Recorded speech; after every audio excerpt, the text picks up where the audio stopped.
Hello friends, मेरा नाम है दीपक और मैं इस वीडियो में बात करने वाला हूँ अपने साथ जो हुए धोखा हुआ है, मेरे साथ चीटिंग हुआ है। एक विश्वास के साथ जो कोई किसी के ऊपर विश्वास करता है जब, और उस विश्वास का कभी गलत फ़ायदा उठाया जाता है, तो उसके बारे में मैंने भी एक आदमी के ऊपर विश्वास किया था और उसने मेरे साथ बहुत ही बड़ा धोखा किया है। बाद में पता चला सारा डिटेल्स, मैं जब खुद से जाके पता किया कि मेरे साथ उसने क्या क्या किया है, कितना मेरा फ़ायदा उठाया है, तो सारी चीज़ें हमें पता चली। बात यह है, दरअसल 2020 में जब लॉकडाउन नहीं लगा था, लॉकडाउन लगने से पहले जब फरवरी में एक आदमी था, उसको 3-4 महीने से दोस्ती हुआ था हमारा, और हम दोनों ने एक दोस्ती हुआ तो हम दोनों अच्छा खासा मिलने लगे, जुलने लगे। तो किसी पर्पज़ से उसको काम था और उनको पैसा चाहिए था, तो हम बोले किस चीज़ के लिए पैसा चाहिए, तो उसने अपना बताया कि मुझे दुकान खोलना है, उसके लिए मुझे पैसा चाहिए और काफ़ी ज़्यादा पैसा चाहिए, तो उसके लिए कोई पार्टनर मिल जाए या फिर किसी का साथ मिल जाए तो हम कर सकते हैं। तो मुझे लगा कि उनकी बात पूछें सारा, तो बताया हमको अपने बिज़नेस के बारे में जो भी चीज़ था।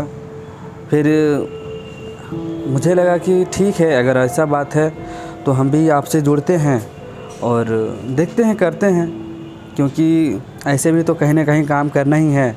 तो अगर पार्टनर के साथ वो ज़्यादा एक्सपीरियंस बंदा था जिसके साथ हम जुड़ रहे थे, उस फील्ड में अपना मास्टर था हर चीज़ के मामले में, हस्बैंड वाइफ दोनों मास्टर हैं, तो इसीलिए मैं विश्वास कर लिया, उसके साथ जुड़ गया। और जुड़ने के बाद वो अपना एक दुकान देखा, दुकान में जहाँ पे उसका कुछ रेंट था, कुछ डिपॉजिट देना था, तो 8-10 दिन के बाद हम लोग ने गया उस दुकान में, दिखे दुकान अच्छा खासा था। उसके बाद फिर क्या हुआ ना कि उन्होंने, हम तो जॉब करते थे, तो जॉब से हम रोज़ छुट्टी तो ले नहीं सकते थे, इसकी वजह से मैं उसी के ऊपर छोड़ दिया कि ठीक है, आप जो भी डील करना है डील कीजिए, और जब फाइनल हो जाएगा तो हम आके बात कर लेंगे, और जो पैसा है वो पैसा हम दे देंगे। 50-50 में पार्टनर बनने वाले थे हम लोग। तो उसी चक्कर में हम फिर गए, बात किया, मेरे से जो भी चीज़ होता था फ़ोन पे ही बात होता था, सारा चीज़ डील फाइनल हो गया।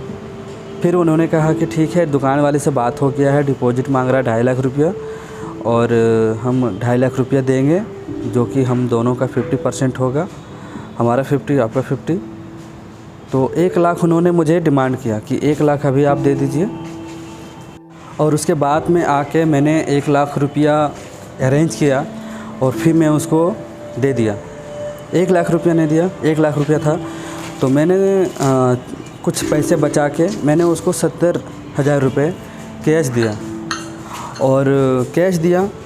और बैड लक मेरा ये था कि जब हम कैश दिए तो उस टाइम मैं उसके साथ कुछ भी पेपर वर्क नहीं किया। मुझे एक छोटा सा डॉक्यूमेंट्स दिया जिसमें दुकान वाले के नाम था, जिसका दुकान था, और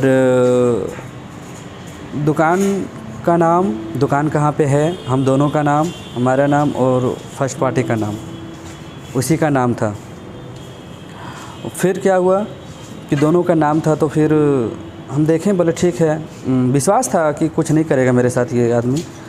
फिर उसको हम पैसा दे दिए 1 लाख, मतलब 70,000 रुपये। 70,000 देने के बाद फिर हम अपना घर चल गए, मुझे भी काम पे जाना था, तो अपना काम पे चल गया, वो अपना लेके चल गया।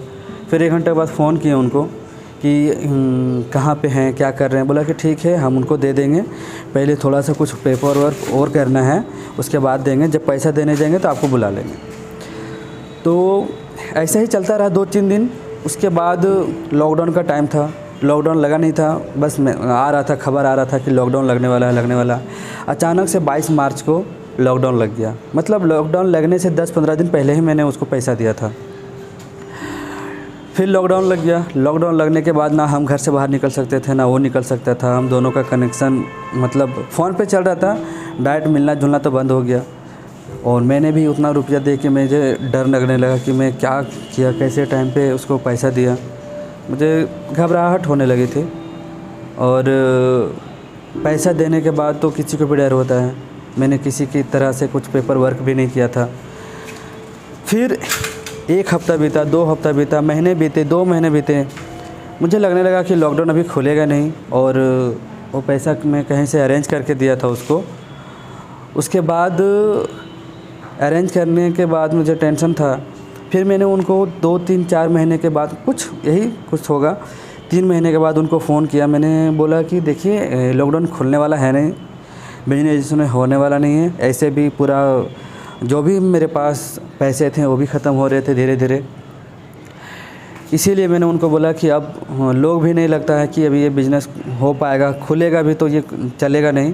इसलिए काम कीजिए, मेरे पे जो पैसे हैं वो पैसे वापस कर दीजिए। फिर उन्होंने बताया कि नहीं, अभी तो पैसे वापस नहीं हो सकते, पैसे तो मैंने उनको दे दिया है। बोले कितना दिए? बोले पूरे के पूरे पैसे दे दिए, 2.5 लाख रुपये। मैंने तो पूरा का पूरा 1.5 लाख दिया आपका पैसा मिला के।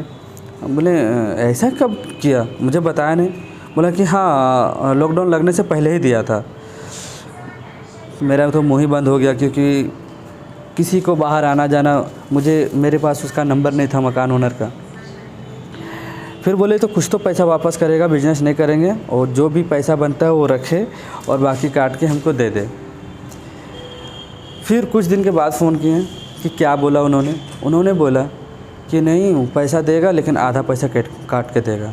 बोले कि ठीक है, आधा पैसा जो भी कटेगा, मेरा बनता है 70,000 का, जो भी बनता है पैसा वो वापस कर दो। क्योंकि ऐसे भी बहुत सारा पैसा हर किसी का डूब चुका था, तो मैं भी थोड़ा बोला कि चलो इतना सह लेंगे, कुछ दिन की तो बात है, जो भी पैसा मिल रहा है वो भी पैसा नहीं मिलेगा। फिर बोला ठीक है, बात किया, आज बोल रहा आज देंगे, कल देंगे, परसों देंगे, पैसा दे दिया है, नहीं दिया है, मतलब टाल मटोल करते करते 6 महीना, साल भर, पूरा साल भर बीत गया। मुझे डाउट होने लगा कि इसी के ऊपर कि ये पैसा लगता है दिया नहीं है, और ख़ुद ये अपने पास पैसा रखा है। इसके लिए मैंने क्या किया कि अपना एक दिन टाइम निकाल के जब लॉकडाउन खुल गया तो मैं 17 मार्च 2021 को फिर मैं वापस गया बोकारो की बात है ये सब सारी बातें। बोकारो गया, और बोकारो में जाके जिस मकान ओनर का दुकान लिए थे उससे मिले, उससे बात किए। बोले कि आपको पैसा मिला है किसी तरह का? बोला कि उन्होंने कि हाँ, वो आदमी मेरे पास आया था, रूम देखा, सब कुछ किया, लेकिन मुझे अभी तक 1 रुपया नहीं दिया है, और बाहर से मुझे पता चला कि वो आदमी ऑलरेडी फ्रॉड आदमी है। इसीलिए मैंने उसको मना भी किया था। लेकिन जब मुझे लगा कि जब पैसा दे रहा है तो पैसे से मतलब है, कोई भी रहे। तो उन्होंने एक्सेप्ट किया कि बात किया था, सब कुछ किया, लेकिन वो मुझे 1 रुपया नहीं दिया है। तब मुझे शौक लगा कि मैं कितने विश्वास जिसके ऊपर किया था वो कितना बड़ा धोखेबाज आदमी था। और उस बिज़नेस में लगभग 10 लाख लगने वाले थे, जिसमें कि 5 लाख मेरा, 5 लाख उसका लगने वाला था। तो कहने का मतलब यही है कि विश्वास कितना बड़ा चीज़ होता है, किसी के ऊपर विश्वास करना, और अगला आदमी कितना उस विश्वास को कितना फ़ायदा उठाता है, और वो मेरे साथ हुआ है। तो इस वीडियो का मतलब से यही है कि कभी भी किसी के ऊपर विश्वास मत कीजिए, चाहे कोई भी हो। और नए लोगों के तो और भी विश्वास नहीं करना चाहिए। जब अपने गांव घर, अपने दोस्त यार हैं तो चलो ठीक है, चलता है। लेकिन बाहरी लोगों जिसको ज़्यादा दिन से नहीं जान रहे हैं, 6 महीना, साल भर दोस्ती हुआ है, उससे विश्वास नहीं करें।